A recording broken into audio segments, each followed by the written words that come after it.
Agora eu falo com a minha outra xará, como eu disse, esse programa aqui tá 90%, 90% não, né? Tá meio a meio, então não tá 50% aqui, dominado pelas Cláudias.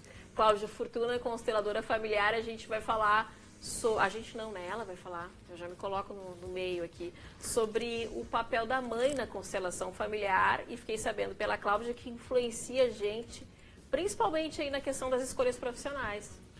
Com certeza.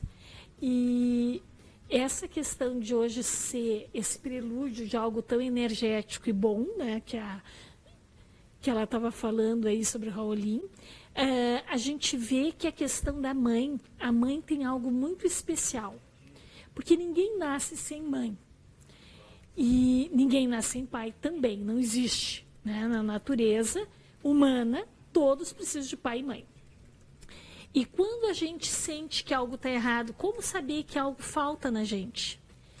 E o trabalho, ele é algo que representa uma parte muito significativa da nossa vida.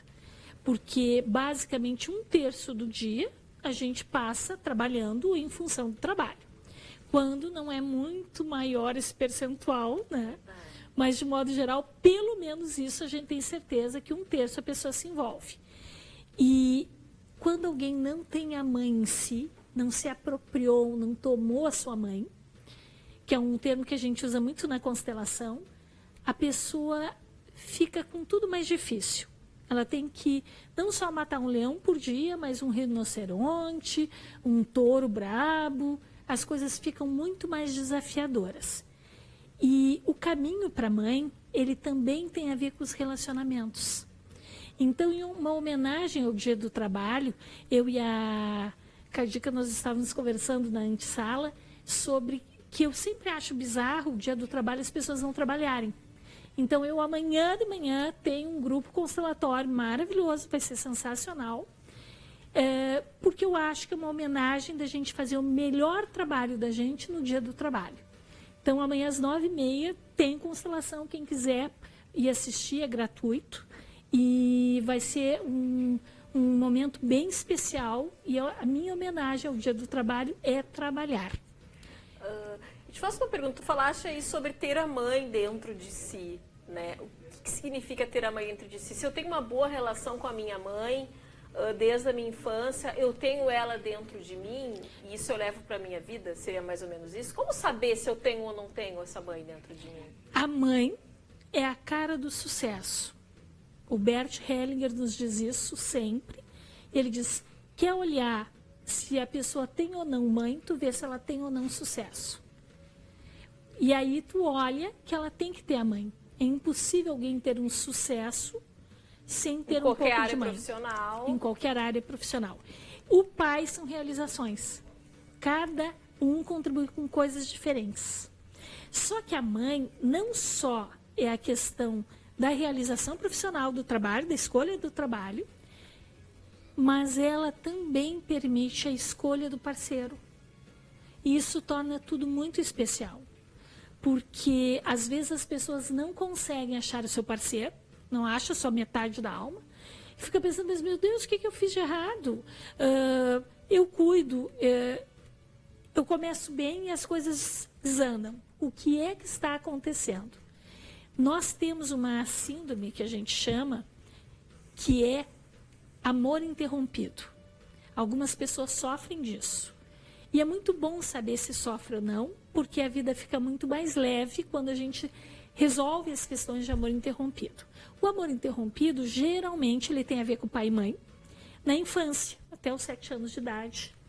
E quando a gente tem alguma interrupção no fluxo do amor, a mãe não pôde amamentar, a mãe ficou no hospital, o bebê veio para casa, ou o bebê ficou no hospital e a mãe veio para casa, ou simplesmente a mãe, nos 5, 6 primeiros anos da vida, em algum momento viajou. Quanto menor for essa criança, mais traumático é esse afastamento. Para um bebê, se ele ficar sem ver a mãe, 72 horas, para ele a mãe morreu. Ele tem que se reconectar com essa mãe. E às vezes isso é feito naturalmente, pela presença. Às vezes a mãe volta e a criança não reconhece. E ainda diz, eu já considerei casos assim, que a criança ainda diz, eu quero a minha mãe. E a mãe está ali. E a mãe diz, mas como quero a minha mãe? Vou te dar umas palmadas, e até tem um comportamento mais complexo, assim. E a criança, para ela, não é mais a mãe.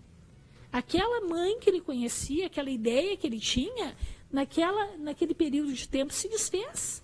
E o laço de amor também.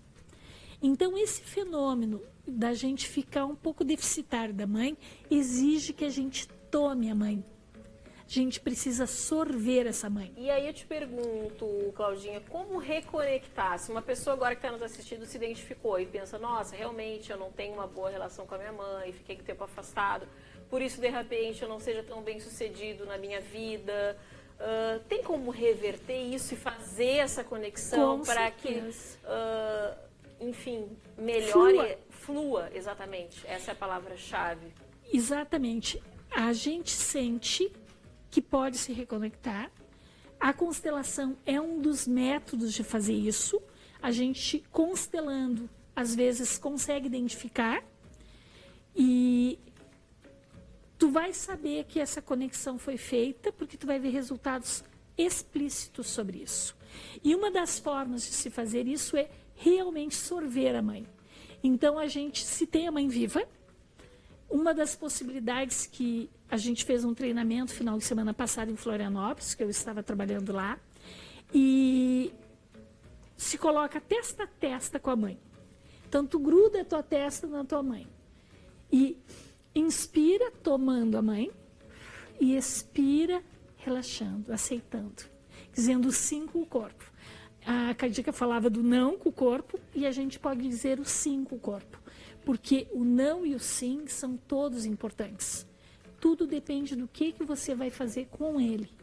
E tomar a mãe é dizer sim à vida, é dizer sim ao destino e aceitar essa mãe em cada célula. Porque cada célula nossa é 50% pai, 50% mãe. Não tem 51%. E aí entra a gratidão, né, Claudinha? Eu acho que essa questão de ser grato pela vida, que tem muitos filhos que dizem, mas eu não me dou com meu pai e com a minha mãe. Mas só o fato de estar vivo e ser grato pela vida, né, que é o pai e a mãe que nos deram a vida, já é um exercício que modifica muito tudo ao nosso redor, né? Com certeza. E a gratidão, ela é como um molho, e eu diria que é um molho sabor amor, né? Quase a propaganda daquele tempero que fizemos aqui. Se quiser nos patrocinar também, né? Esse molho, ele pode ser salgado, ele pode ser doce, apimentado, agridoce, mas ele passa e une os sabores. E o amor faz isso e a gratidão também faz isso. Ai, gente, amei. Terminando o programa nessa segunda-feira, quase aí mesmo Dia das Mães, falando sobre a palavra